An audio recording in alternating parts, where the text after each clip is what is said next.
बात कर लेते हैं आज की बड़ी खबर की डिटेल्स पड़ताल की।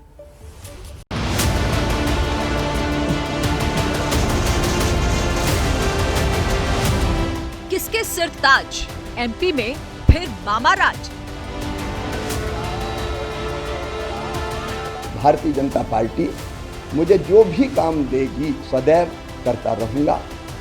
राजस्थान में महारानी फिर से मुख्यमंत्री बनेंगी।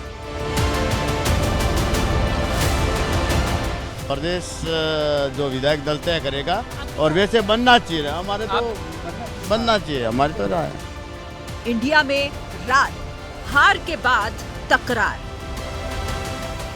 तो मेरे को जानकारी होता तो हम थोड़ा ही प्रोग्राम रखता, हम जरूर जाते, लेकिन हमारे पास कोई जानकारी नहीं है। 2024 की जीत 23 में ही दिखेगी।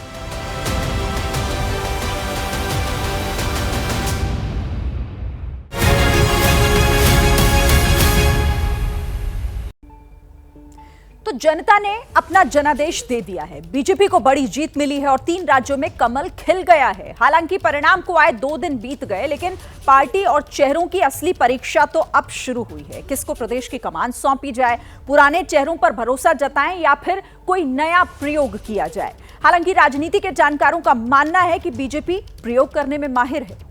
इस पर बात होगी विस्तार से। साथ ही अगली खबर चर्चा करेंगे उस पर, ईवीएम की विश्वसनीयता पर उठ रहे सवालों को लेकर। एक बार फिर से चुनाव हारने के बाद ईवीएम पर सवाल भी उठने लगे हैं। विपक्ष के आरोपों पर पलटवार भी जारी है।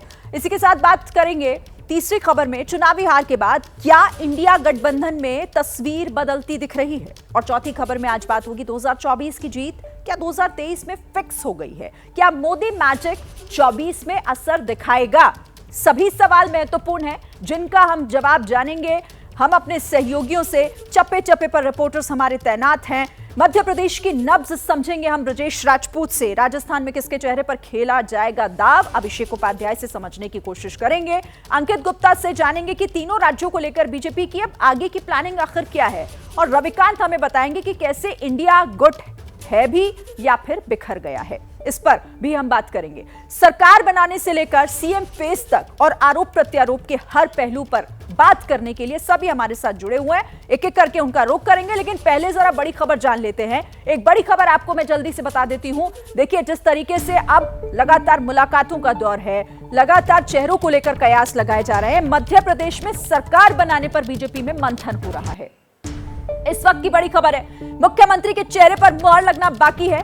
बीडी शर्मा ने जेपी नड्डा से मुलाकात की। संसद भवन में नड्डा से मिले हैं बीडी शर्मा। सुबह संसद भवन में यह मुलाकात हुई। जेपी नड्डा, भूपेंद्र यादव इस दौरान मौजूद रहे। बीडी शर्मा भी बैठक में शामिल हुए थे। तस्वीरें भी आपके सामने हैं। तो मुख्यमंत्री का चेहरा कौन होगा, कौन इस रेस में आगे चल रहा है और किस पर पार्टी अपनी मुहर लगाती है, ये सब कुछ खुलना अभी बाकी है। लेकिन तस्वीरें बहुत कुछ कहती हैं, जो संकेत दिए जा रहे हैं वो भी बहुत कुछ कह रही हैं।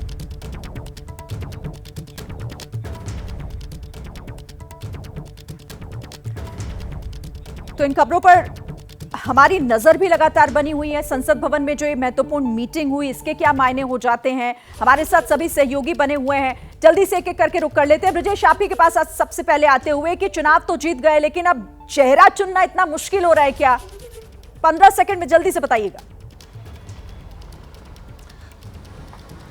देखिए, चेहरा चुनना वाकई मुश्किल काम है, क्योंकि बीजेपी ने जो चेहरा था मुख्यमंत्री शिवराज सिंह चौहान का, उसको साइडलाइन करके चुनाव लड़ा था। उनके सामने कई नए चेहरे पेश कर दिए थे। तो अभी एक जद्दोजहद चल रही है, क्या शिवराज सिंह चौहान को रिपीट किया जाए, क्योंकि उन्होंने जो जीत हासिल हुई है वो उसका सेहरा उनके सिर पे बंधना तो तय है, मगर बाकी लोगों का क्या होगा? किसके सर सचता है ये सेहरा। ठीक है अभिषेक, आप भी बताइए, राजस्थान में महारानी सीएम या फिर कोई और?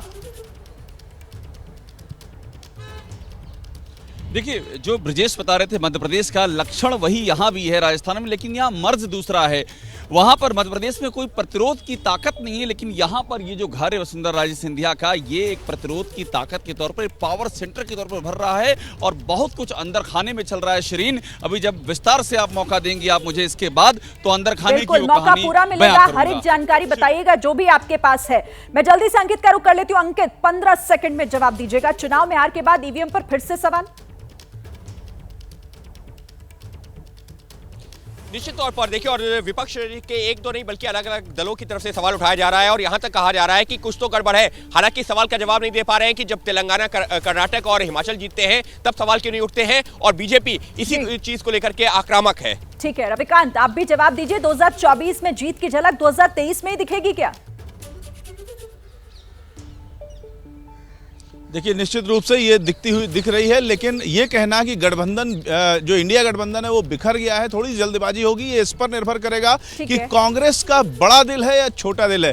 कांग्रेस अगर पार्टियों तक खुद चल करके नहीं पहुंचेगी, उन्हें एक साथ नहीं रखेगी, तो इंडिया गठबंधन का बिखरना तय है। लेकिन अगर कांग्रेस इस स्किल को, इस मैनेजमेंट स्किल को जिस तरीके से बैठक का जो हाल हुआ वो एक बहुत बड़ा संकेत है।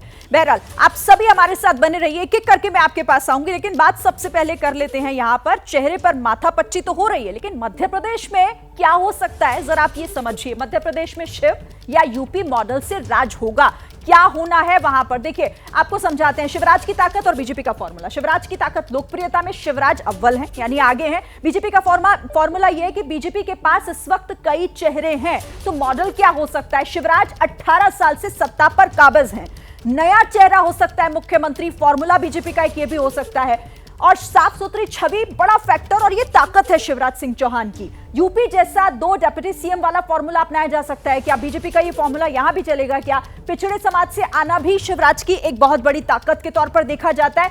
प्रधानमंत्री चौंकाने वाला फैसला लेंगे क्या? जिस तरह से पहले भी सरप्राइज दिए जा चुके हैं बीजेपी और प्रधानमंत्री की तरफ से, शिवराज की योजनाएं लोकप्रिय रही हैं लोगों के बीच। मकसद क्या है? देखिए, जातीय क्षेत्रीय समीकरण को साधना, और ये उस फॉर्मूले में कहीं ना कहीं देखने को मिल सकता है। महिलाओं युवाओं के बीच एक अच्छी छवि है, काफी लोकप्रिय हैं, और बीजेपी का फॉर्मूला ये कहता है कि विंध्य, मालवा, निमाड़ को बड़ा प्रतिनिधित्व संभव है। तो क्या यूपी वाला फॉर्मूला मध्य प्रदेश में भी चलाया जा सकता है? क्या अंदर से खबर आ रही है? ब्रिजेश बताइए जरा हमारे सहयोगियों को, दर्शकों को माफ कीजिएगा। देखिए, अभिषेक ने भी बड़ी गहरी बात की कि मध्य प्रदेश में कोई प्रतिरोध वाला मामला नहीं है। मध्य प्रदेश के मुख्यमंत्री ने आज साफ साफ बयान दिया है कि मैं मुख्यमंत्री पद की रेस में नहीं हूं, मगर पार्टी का कार्यकर्ता हूं, पार्टी जो कहेगी करेगी। यानी कि वो एक तरीके से बताने की कोशिश कर रहे हैं कि वो मुख्यमंत्री तो हैं मगर किसी रेस में नहीं है, पार्टी जो कहेगी करेगी। ये बयान उन्होंने पहली दफ़ा बोला है, अब तक तो ऐसा नहीं बोलते आए। यानी कि उनको भी कहीं इशारा लग रहा है कोई बड़ा फैसला पार्टी ले सकती है। दूसरी बड़ी बात कि बहुत सारे चेहरे, उन चेहरों में से पार्टी जो भी करके चुनेगी। मध्य प्रदेश बहुत बड़ा राज्य है, 51-52 जिले होते हैं यहाँ पे, और बहुत सारी जातियाँ हैं। इन जातियों, जिलों और क्षेत्रों को साधने के लिए वो फार्मूला बहुत ज़रूरी है, एक मुख्यमंत्री और 2 मुख्यमंत्रियों का। हम लोग को जो अंदर से खबरें मिली हैं अपने सूत्रों से, वो बता रही हैं कि मध्य प्रदेश में इस बार भी यूपी जैसा फार्मूला होगा कि एक मुख्यमंत्री और 2 उप मुख्यमंत्री का। अब मुख्यमंत्री पहले उप मुख्यमंत्री तय हो जाए, उसके बाद फिर 2 उप मुख्यमंत्री भी तय होंगे, 2 अलग अलग जातियों के होंगे। हो सकता है कि जो बड़ी जाति का व्यक्ति हो मुख्यमंत्री हो, और एक आदिवासी और ओबीसी के नाम पर 2 उप मुख्यमंत्रियों की नियुक्ति की जाए। सब कुछ बहुत कुछ चल रहा है, मगर जो कुछ भी होना है अगले 1-2 दिन में ही होना है, क्योंकि आज बीडी शर्मा ने जिस तरीके से मुलाकातें की हैं, और शाम तक वो वापस भी लौट आएंगे, और उसके बाद आज शाम तक या कल सुबह तक जो मीटिंग होनी है, जो पर्यवेक्षक तय कर लिए गए हैं उनके नाम अनाउंस हो जाएंगे, वो यहाँ आएंगे, विधायकों की बैठक करेंगे, और जो नाम वो चुनकर लाए हैं, विधायकों के नाम चुनकर लाए जाते हैं बीजेपी में मुख्यमंत्री पद के लिए, तो वो उसका खुलासा कर देंगे, और जो कुछ होना अगले 1-2 दिन में हो जाएगा। खुलासे पर नजर रखिएगा ब्रिजेश। बड़ी खबर जो है वो राजस्थान की सियासत से जुड़ी हुई आ रही है। वसुंधरा के नाम पर बीजेपी में आवाज उठ रही है। कई विधायक ऐसे हैं जो वसुंधरा राजे सीएम हो ये कह रहे हैं। लगातार वसुंधरा राजे से विधायक मिल भी रहे हैं। वसुंधरा के करीबी एमएलए हैं कालीचरण, जो दावा करते नजर आ रहे हैं कि वसुंधरा राजे के साथ 70 विधायक हैं जो उनसे मिलने जा चुके हैं। तो एमएलए कालीचरण का ये बड़ा दावा वसुंधरा राजे को लेकर, वसुंधरा राजे जिनसे मिलने लगातार विधायक जा रहे हैं एक-एक करके, लेकिन यहां एमएलए कालीचरण तो ये कह रहे हैं कि 70 ऐसे विधायक हैं जो वसुंधरा राजे के साथ खड़े हैं। वो चाहते हैं कि वसुंधरा राजे ही मुख्यमंत्री हों।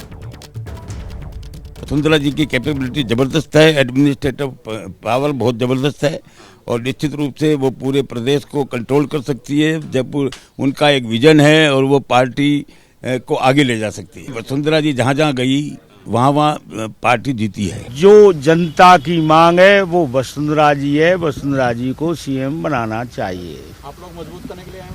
बिल्कुल मजबूत करने के लिए आए हैं। तो हमारे वहाँ सभाएं ली और राष्ट्रीय उपाध्यक्ष ने 2 बार सीएम रही हुए, इसलिए बधाई देने आए। 2 बार की सीएम रही है, तीसरी बार भी उन्हें बनना चाहिए, काम अच्छा कर पाएंगे। ये तो प्रदेश जो विधायक दल तय करेगा और वैसे बनना चाहिए, हमारे तो बनना चाहिए हमारे तो वसुंधरा राजे ही सीएम हो ये दावा किया जा रहा है और लगातार पहुंच भी रहे हैं। किस तरीके से वसुंधरा राजे से मिलने के लिए एमएलए वो भी हम लगातार आपको दिखा रहे हैं। लेकिन महारानी को सीएम बनना है, आपको दरअसल बताते हैं कि क्या कुछ हलचल हो रही है। 48 घंटे की हलचल आप समझिए, विधायकों से लगातार मुलाकात करना, एक एक करके विधायक वहां पहुंच रहे हैं। सोमवार को डिनर पर विधायकों को बुलाया। इसके बाद देखिए कि जिन इलाकों में प्रचार किया वो सभी विधायक शामिल हुए उस डिनर में। सोमवार को 25 से ज्यादा विधायकों से मुलाकात की वसुंधरा राजे ने। मंगलवार की बात करें तो 8 से ज्यादा विधायकों से वो मिली हैं, 8 से ज्यादा विधायक उनसे मिलने पहुंच चुके हैं। और वसुंधरा के साथ 70 विधायकों के समर्थन का अब तो दावा भी किया जा रहा है कि 70 ऐसे विधायक हैं जो वसुंधरा के साथ खड़े और चाहते हैं कि वसुंधरा राजे ही मुख्यमंत्री हो। कुल 49 सीटों पर प्रचार किया, 36 विधायक जीतकर आए उन सीटों पर जहां पर प्रचार किया वसुंधरा राजे ने, उसका रिजल्ट ये रहा। राजस्थान में चुनाव जीतने के बाद अब बीजेपी में चेहरे को लेकर कई तरह की चर्चाएं हैं, लेकिन वसुंधरा राजे महारानी को जिस तरह से सीएम बनाने की बातें उनके समर्थकों के द्वारा हो रही हैं, क्या कुछ हलचल है? हम अभिषेक से समझते हैं। अभिषेक जरा बताइए, क्योंकि 48 घंटे की सक्रियता तो बहुत कुछ कहती है, आपके पास क्या जानकारी है? देखिए जानकारी ये, पहले तो आप तस्वीर देख लीजिए, वसुंधरा राजे सिंधिया का ये घर है, यहाँ पर आने जाने का सिलसिला है, लेकिन ये सब लोग उनके समर्थक हैं ना आप? बिल्कुल समर्थक हैं, विधायक तो नहीं है आप? विधायक नहीं, हम समर्थक। पहले विधायक लोग आ रहे तब समर्थक? हाँ समर्थक। ये सब समर्थक लोग जा रहे हैं? हम भी समर्थक हैं। आप लोग चाहते हैं कि वो सीएम बन जाए? बने सुबह 8 बजे से बैठे। अनुभव बहुत तगड़ा है, आपने बिल्कुल सीएम कोई विधायक तो नहीं है ना? नहीं। देखिए ये फर्क है, 10 साल का अनुभव है। हाँ ठीक है, अब हम भी अपनी बात कह लें ना। हाँ ठीक है, तो ये सारे समर्थक हैं। 2 घंटे हो गए, उसके पहले यहाँ विधायक आ रहे थे, 2 घंटे से कोई विधायक नहीं आया है। अब विधायक जो है वो पार्टी दफ्तर जा रहे हैं। श्री जो मैं समझाने की कोशिश कर रहा था कि किस तरह से कुछ तस्वीर जो है उसका रुख पलट रहा है। यहाँ पर कालीचरण सर्राफ से हमने आज सुबह इंटरव्यू किया, उन्होंने बताया वो 8 बार के विधायक हैं कि 70 विधायक मिल चुके हैं 2 दिन में। वसुंधरा राजे सिंधिया का इतना बड़ा जबरदस्त समर्थन है विधायकों में, जो उनका दावा था। लेकिन अभी सुबह से जो तस्वीर का रुख बदला है वो ये बदला है कि अब सब ये समर्थक की आप भीड़ देख रहे हैं, मगर विधायक पार्टी ऑफिस जा रहे हैं। तो यानी कि पार्टी ने एक लकीर खींचने की कोशिश की है, मगर इस सब के बावजूद भी जो वसुंधरा राजे सिंधिया का कद है, जो उनका क्लाउट है, जो उनका प्रभाव है, वो अभी भी यहाँ पर दिखाई पड़ रहा है। और ये पार्टी के लिए दुविधा की स्थिति है कि यहाँ पर उनके बगैर किस तरह से नया चेहरा अगर आएगा तो उनके बगैर कैसे आएगा, उसको कैसे वर्कआउट किया जाएगा, ये दुविधा है। एक बात बस आखिर में शिरीन, दुष्यंत कुमार का शेर है कि कहां तो तय चरागा हर एक घर के लिए, कहां चराग मैसर नहीं शहर के लिए। तो यहाँ इतने चराग आ रहे थे विधायकों के तौर पर, अभिषेक कहां चराग मैसर। मध्य प्रदेश, छत्तीसगढ़ और राजस्थान में हार के बाद इंडिया गठबंधन में दरार देखने को मिल रही है। बड़ी खबर आपको बता दें इससे जुड़ी हुई। देखिए, इंडिया गठबंधन की सिर्फ औपचारिक बैठक ही होगी कल। पहले बड़े नेताओं की बैठक होनी थी, उन्हें इसमें शामिल होना था, लेकिन नीतीश, अखिलेश और ममता बनर्जी ने दूरी बना ली है, जिसके बाद अब ये सिर्फ और सिर्फ एक औपचारिक भर रह गई है। अगली बैठक में सभी को साथ लाने की कोशिश करने की बात जरूर की जा रही है, लेकिन क्या ये हार का असर है? क्योंकि जिस तरह से इंडिया गठबंधन की बैठक की बात कही जा रही थी, बड़े नेताओं को पहले इसमें शामिल होना था, लेकिन एक एक करके सबका इनकार करना, और फिर उसके बाद कल, क्योंकि बैठक तो डिसाइड हो चुकी है कि किस तारीख को होगी, अब कल सिर्फ औपचारिक बैठक होगी, कोई बड़ा नेता इसमें शामिल नहीं होगा। नीतीश हो, अखिलेश हो या ममता हो, सबने जिस तरह से दूरी बनाई है, उससे सवाल ये खड़ा हो रहा है कि क्या ये बिखराव है और इसे अब फिर से एकजुट करना मुश्किल होगा। कितना मुश्किल होगा ये भी बहुत महत्वपूर्ण है। 3 राज्यों में जिस तरीके से कांग्रेस की हार हुई, उसके बाद इंडिया गठबंधन पर इसका कितना असर पड़ा। तो देखिए, इंडिया गठबंधन की बैठक से दूरी आखिर शीर्ष नेतृत्व ने क्यों बनाई, ये एक बड़ा सवाल है। बैठक से कौन दूर है? बीमार बताए जा रहे हैं नीतीश कुमार, बिहार के मुख्यमंत्री। दूरी का मतलब गठबंधन का चेहरा नहीं बनने से दूरी, क्योंकि गठबंधन का चेहरा अब तक इन्हें नहीं बनाया गया है।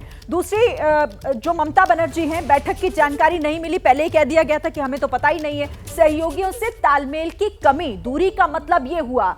अखिलेश यादव रामगोपाल बैठक में जाएंगे, अखिलेश यादव नहीं जा रहे हैं। दूरी का मतलब क्या? मध्य प्रदेश चुनाव की नाराजगी, मध्य प्रदेश चुनाव के दौरान जो नाराजगी देखी गई वही साफ तौर पर। तो ये बड़े चेहरे जो इंडिया गठबंधन के बड़े चेहरे हैं, वही अगर बैठक में शामिल नहीं होंगे तो क्या मैसेज जाएगा? और रविकांत, क्या 3 राज्यों में जिस तरीके से करारी हार हुई है, ये उसी का असर है? देखिए, उसका असर सीधा सीधा ये है कि अब नेगोशिएटिंग पावर ज़्यादा आ गई है रीजनल पार्टीज के हाथ में। वो इसको भुनाने की कोशिश कर रही हैं। प्रत्यक्ष तौर पर देखा जाए तो 3 दरारें यूपी, बिहार और बंगाल की ओर दिख रही हैं।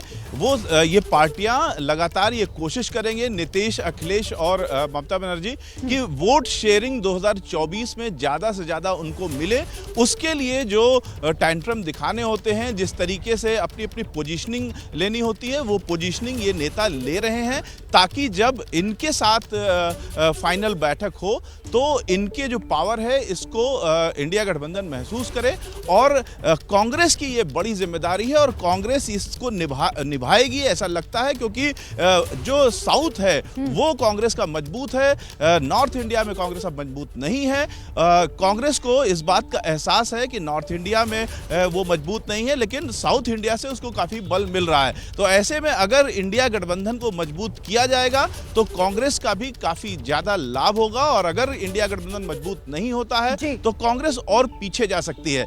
ऐसे में इंडिया गठबंधन को चलाना, सफल बनाना कांग्रेस के लिए जीने या मरने का सवाल है। जाहिर है एक बड़ी चुनौती है, कैसे इसको पार किया जाएगा ये देखना काफी दिलचस्प होगा। मध्य प्रदेश में मिली बड़ी जीत से गदगद है इस वक्त शिवराज सिंह चौहान। लोकसभा की 29 सीटों पर जीत का दावा किया है, बोले कि सभी 29 सीटें जीतना ही हमारा लक्ष्य है, लोकसभा जीतना ही अब अगला टारगेट है।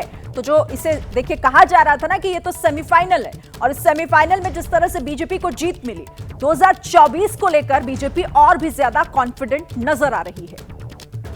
छिंदवाड़ा, यहाँ 7 विधानसभा की सीटें हम नहीं जीत पाए। मेरा एक ही संकल्प है, 29 की 29 सीटें भारतीय जनता पार्टी जीते मध्य प्रदेश में, और श्रीमान नरेंद्र मोदी जी, हमारे प्रधानमंत्री जी, जो हमारे नेता हैं, उनके गले में 29 कमल की माला डाल के संपूर्ण बहुमत यहां से भारतीय जनता पार्टी को मिले। तो शिवराज सिंह चौहान मध्य प्रदेश की 29 लोकसभा सीटें जीतने का दावा कर रहे हैं, लेकिन अब हम बीजेपी की जीत का मोदी फैक्टर भी देख लेते हैं। आप जरा इसे समझिएगा कि मोदी मतलब जीत की गारंटी कैसे, क्यों कहा जा रहा है। लोकसभा में जीत देखिए 2014, 2019, 2024 में मोदी मैजिक चलेगा क्या, देखना होगा, दिलचस्प होगा। विधानसभा में 2014 में हरियाणा, महाराष्ट्र, झारखंड में सरकार बनाई, जम्मू कश्मीर में दूसरी सबसे बड़ी पार्टी बनकर उभरी है बीजेपी। 2016 की बात करें तो असम राज्य में जीत दर्ज की। विधानसभा में 2017 विधानसभा चुनावों की बात करें तो उत्तर प्रदेश हो, उत्तराखंड हो, गोवा हो, गुजरात हो, हिमाचल प्रदेश हो या फिर मणिपुर हो, और इसके अलावा 2018 में त्रिपुरा, कर्नाटक में सबसे बड़ी पार्टी बाद में सरकार भी बनाई। 2018 में मध्य प्रदेश दूसरी सबसे बड़ी पार्टी बाद में सरकार बनाई, मेघालय और फिर नागालैंड में गठबंधन की सरकारें। 2019 की बात करें तो अरुणाचल प्रदेश, हरियाणा और महाराष्ट्र। इसके साथ ही 2020 में असम, पुडुचेरी में गठबंधन की सरकार है। 2022 उत्तर प्रदेश, उत्तराखंड, गोवा, मणिपुर और गुजरात जहां जहां जीत हासिल हुई। 2023 की बात करें तो त्रिपुरा, मध्य प्रदेश, छत्तीसगढ़, राजस्थान आप जानते हैं, मेघालय और नागालैंड में गठबंधन की सरकार। तो विधानसभा में ये जीत का जो एक रथ लगातार बढ़ रहा है, और इधर भी हम आपको दिखा रहे हैं कि लोकसभा में किस तरीके से अब 2024 में भी यही उम्मीद की जा रही है कि मोदी मैजिक चलेगा। और ऐसे में अंकित, अगर शिवराज सिंह चौहान की बात कर लें, या फिर कल हमने देखा सदन में ही जिस तरह से 400 पार के नारे लगने लगे, उससे तो यही नजर आ रहा है कि 2023 में ही इसी जीत में 2024 की राह तलाश रही है बीजेपी।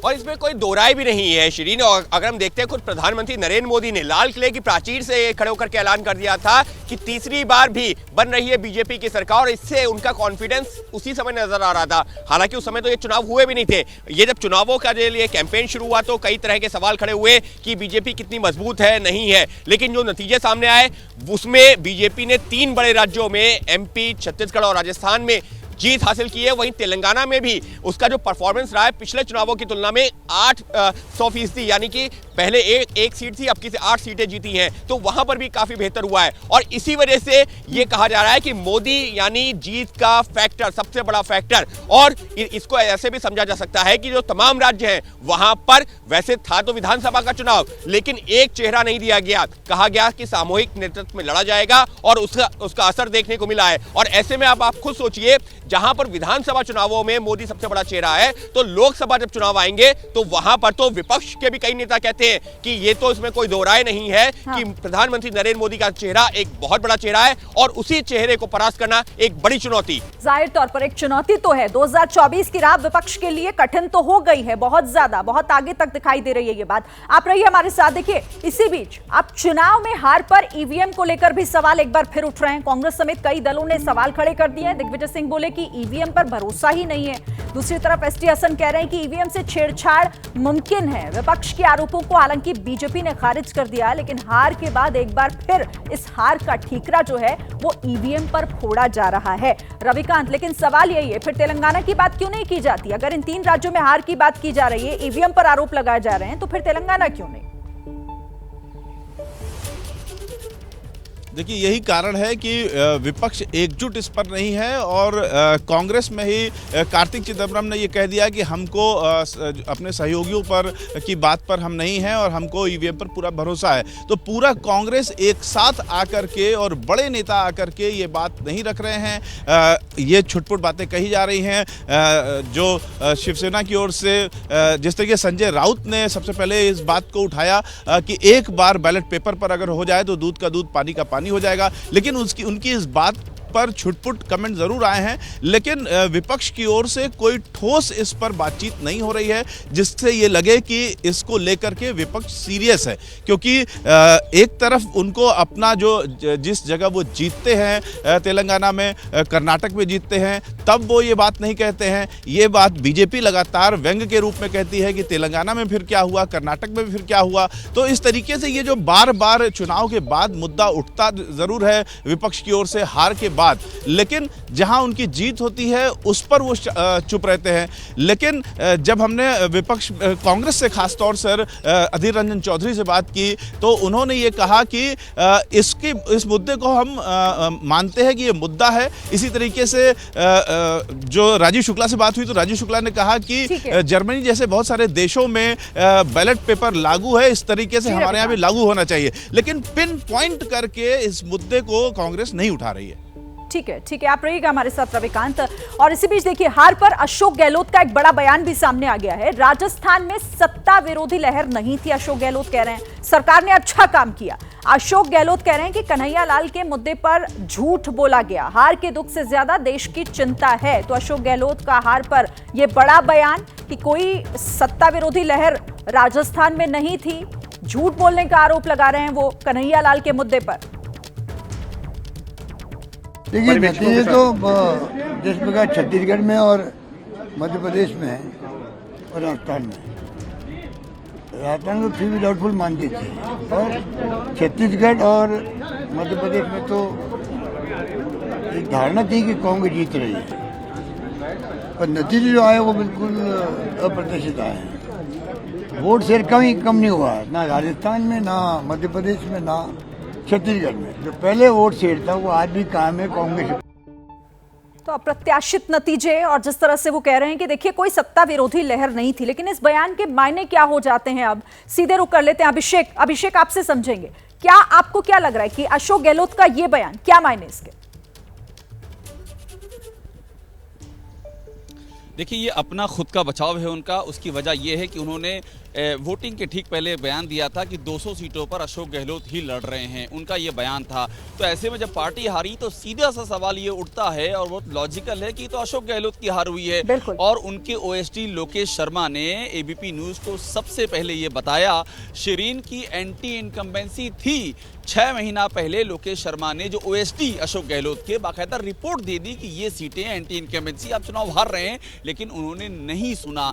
अपने विधायकों का टिकट नहीं काटा, सिटिंग नाराजगी के बावजूद कि इन्होंने मेरा साथ दिया था जब सचिन पायलट से उनका झगड़ा हुआ था, इसलिए इनका टिकट नहीं काटूंगा। तो अब उनके पास कोई रास्ता नहीं है ये सिवाय इसका ये बचाव करने के कि कोई एंटी इनकम्बेंसी नहीं, क्योंकि बात उनके ऊपर आ रही है। और आगे की जो राजनीति यहां से होगी, सचिन पायलट बनाम अशोक गहलोत, उसमें भी ये जो उनके ऊपर ये बर्डन है, ये जो बोझ है, ये बोझ उनके ऊपर रहेगा कि उनके चलते पार्टी हारी हो, कभी भी वो वापसी नहीं करा पाए। जितनी बार मुख्यमंत्री बने, कभी पार्टी ने सत्ता में वापसी नहीं की। ये उनके साथ एक बैगेज है और इसीलिए वो अपने आप को पाक साफ साबित करने की पुरजोर कोशिश कर रहे हैं। जाहिर है, लेकिन ये बचाव कितना काम आएगा ये देखना होगा, क्योंकि अब गाहे बगाहे लोग भी उनके इस डिसीजन को लेकर किस तरीके से टिकट बांटे गए इस पर सवाल भी खड़े कर रहे हैं, इग्नोर करने की बात तक कर रहे हैं। मध्य प्रदेश से भी एक बड़ा अपडेट है। कांग्रेस का हार पर मंथन, कांग्रेस अब इस हार पर मंथन कर रही है, समीक्षा कर रही है। कांग्रेस दफ्तर में कमलनाथ ने बैठक ली है और हार पर कमलनाथ का बयान सामने आया कि कोई निराशा नहीं, आप लोकसभा चुनाव की तैयारी करेंगे।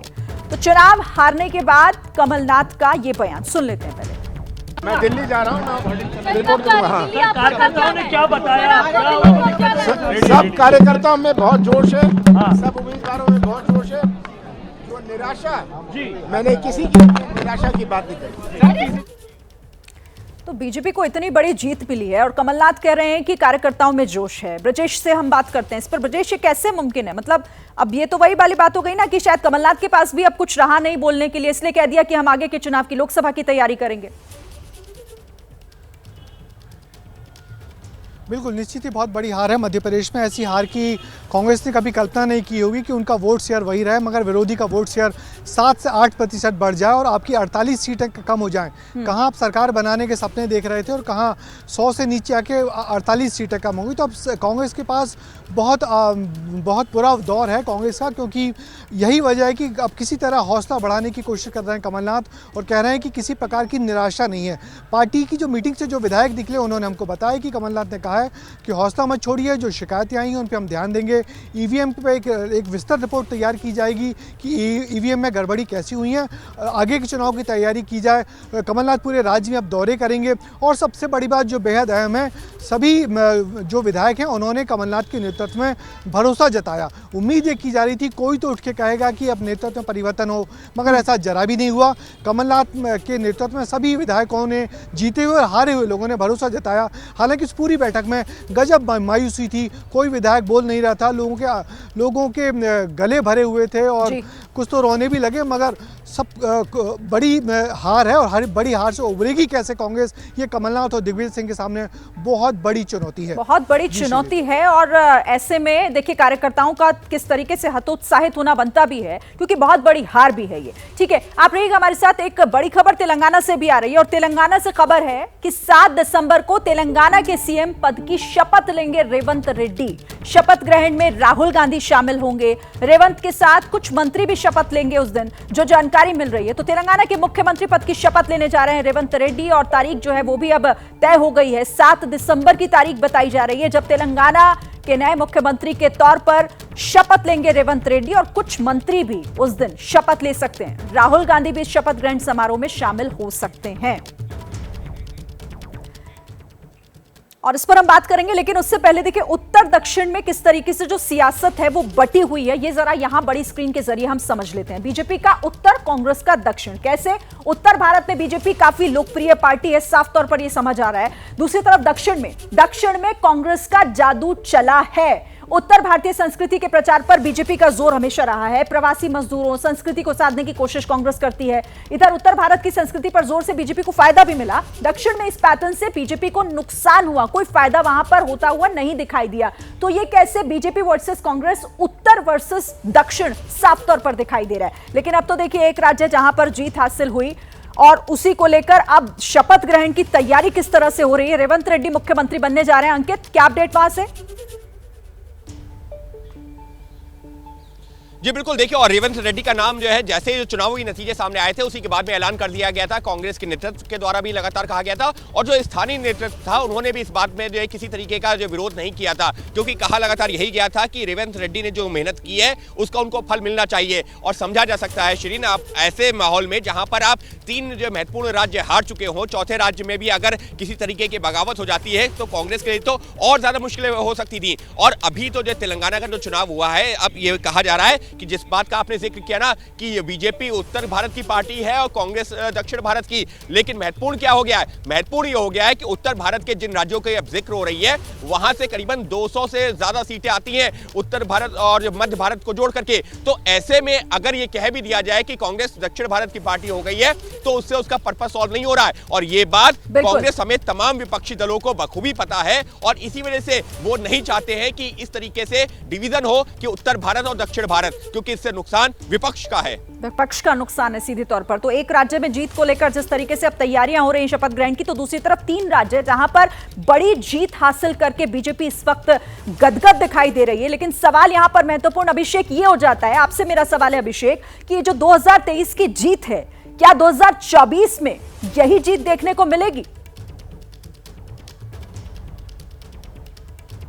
देखिए, इसमें दो राय नहीं है कि 2023 की जो जीत है ये एक बड़ा फैक्टर बन के उभरी 2024 के लिए। आपको याद कीजिए, इसके पहले वाला जो चुनाव हुआ था उस चुनाव में बीजेपी 3 राज्य हारी थी, एमपी, छत्तीसगढ़ और राजस्थान, और उसके बाद बाउंस बैक करते हुए 300 से ऊपर सीटें उसने जीती थी। तो जब वो हारी थी और 300 सीटें जीती थी, और जब ये मनोबल इतना शिखर पे है कार्यकर्ताओं का, ये तीनों राज्य जो है बीजेपी ने जीत लिए हैं।